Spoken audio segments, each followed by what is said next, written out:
Assalamualaikum warahmatullahi wabarakatuh. Ketemu lagi dengan Miss Yuli ya Kak. Nah, sebelum belajar kita mau berdoa dulu ya. Kita berdoa dimulai. Berdoa selesai. Kemarin kita sudah mempelajari pembelajaran 3 dan 4. Sekarang kita mau belajar tentang pembelajaran kelima. Buka bukunya halaman 162 ya. 162 ini kita akan mempelajari bunga nasional 10 negara ASEAN. Ya.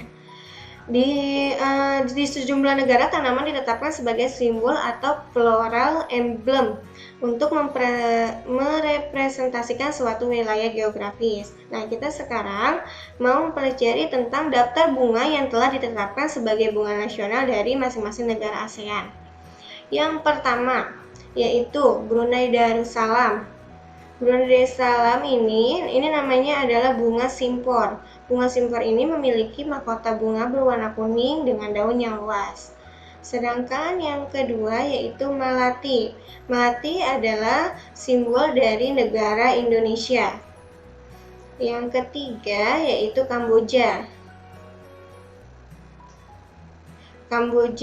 Negara Kamboja memiliki bunga khas yaitu adalah rungdul. Rungdul itu berupa bunga dengan warna putih kekuningan dengan daun tunggal, dan bunga ini memiliki aroma yang khas dan menonjol pada saat malam hari. Nah, yang keempat yaitu Champa. Champa adalah bunga nasional dan simbol resmi dari negara Laos. Yang kelima adalah bunga raya. Bunga raya yang memiliki 5 helai ini ditetapkan sebagai bunga nasional Malaysia sejak tahun 1960. Selanjutnya yaitu paduak. Bunga paduak ini bermekaran dalam wujud bunga kecil berwarna kuning keemasan dengan aroma wangi setelah hujan pertama di bulan April, bertepatan dengan festival Tahun Baru Myanmar. Selanjutnya adalah bunga anggrek. Bunga anggrek ini adalah simbol dari negara Singapura. Nah, yang ini adalah Filipina. Kalau Filipina ini namanya Sampaguita. Sampaguita ini berupa bunga berbentuk seperti bintang dengan warna putih yang mekar sepanjang tahun. Selanjutnya adalah Racha Fruit, itu dari Thailand, memiliki kumpulan bunga berwarna kuning. Yang terakhir yaitu Vietnam. Vietnam ini namanya adalah lotus. Lotus sebagai salah satu dari 4 bunga dan tanaman yang anggun bersama dengan pinus, bambu, dan bunga krisan. Nah, itu adalah contoh-contoh simbol bunga yang ada di ASEAN. Ya kan, nanti kita bisa ulang lagi ya Kak. Coba kita ulang lagi. Nih, yang pertama simpor dari Brunei Darussalam.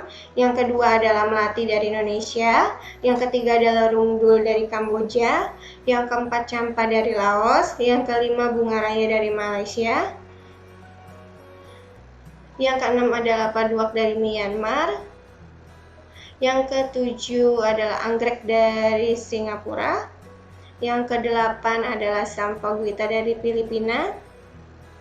Yang kesembilan ada Racha Fruit dari Thailand. Dan yang 10 adalah lotus dari Vietnam.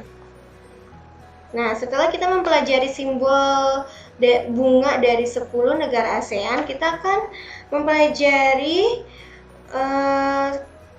ke 10 negara beserta ibu kotanya. Nah, ini adalah 10 negara ASEAN yang sudah ada di peta ini ya Kak ya. Contohnya nih, yang pertama, jangan lupa diingatkan nomor 1 yaitu adalah Indonesia. Indonesia ibu kotanya adalah Jakarta. Kalau Malaysia, yang kedua adalah Singapura. Singapura ibu kotanya adalah Singapura. Yang ketiga adalah Malaysia. Malaysia ibu kotanya adalah Kuala Lumpur. Yang keempat adalah Brunei Darussalam. Brunei Darussalam yaitu Bandar Sri Begawan. Sedangkan Kamboja adalah Phnom Penh. Filipina adalah Manila. Vietnam adalah Hanoi. Thailand adalah Bangkok. Laos adalah Pientin, Myanmar yaitu Naypyidaw. Nah, kalian harus dihafalkan ya 10 negara ini. Nanti Miss akan tanya satu-satu ibu kota dan beserta negaranya.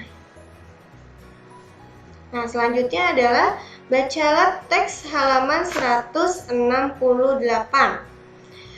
Tugas kalian di halaman 168 ini hanya disuruh membaca aja, Kak, hanya mengetahui isi informasi tentang kronologi terbakarnya padang rumput di Pulau Komodo. Tugasnya hanya itu aja ya. Nah, selanjutnya buka halaman 169.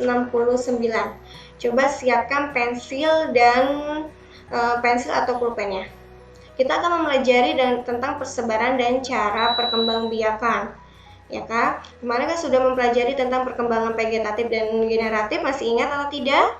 Perkembangan vegetatif itu perkembangan yang terjadi proses penyerbukan. Kalau generatif itu secara kawin, ya Kak ya. Yang pertama coba kita lihat anggrek hitam. Daerah persebarannya itu terdapat di Kalimantan Timur. Ditulis ya Kak ya, daerah persebarannya ada di Kalimantan Timur. Cara perkembangbiakannya yaitu perkembangbiakan generatif atau bunga. Dan selanjutnya adalah pohon tengkawan. Pohon tengkawan daerah persebarannya itu di Kalimantan Barat. Cara perkembangbiakannya yaitu perkembangbiakan generatif. Sedangkan yang ketiga yaitu pohon ulin. Daerah persebarannya yaitu Pulau Kalimantan, Sumatera bagian selatan, Sumatera bagian timur, Kepulauan Bangka Belitung, dan Sulawesi. Cara perkembangbiakannya juga sama, perkembangbiakan generatif. Selanjutnya ini adalah Rafflesia arnoldii. Daerah persebarannya itu ada di Pulau Sumatera. Cara perkembangbiakannya adalah perkembangbiakan generatif. Nah, yang ini adalah namanya bunga bangkai.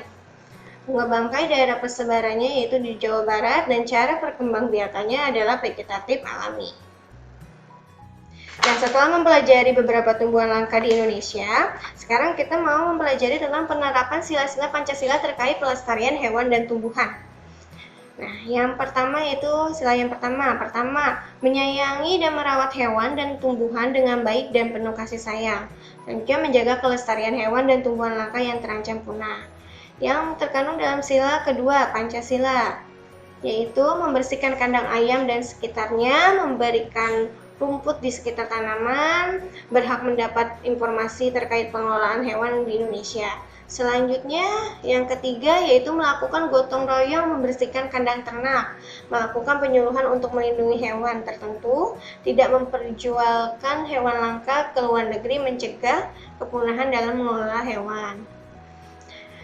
Dan yang keempat, bermusyawarah untuk menentukan letak kebun binatang yang tepat, menumbuhkan kesadaran dan tanggung jawab para pengambil kebijakan terkait pengelolaan hewan dan tumbuhan, dan meningkatkan kesadaran untuk mewujudkan hak dan tanggung jawab dalam mengolah hewan dan tumbuhan. Dan yang terakhir, sila terakhir yaitu memberikan upah yang layak pada pegawai di peternakan, menerapkan teknologi ramah lingkungan dalam memanfaatkan hewan.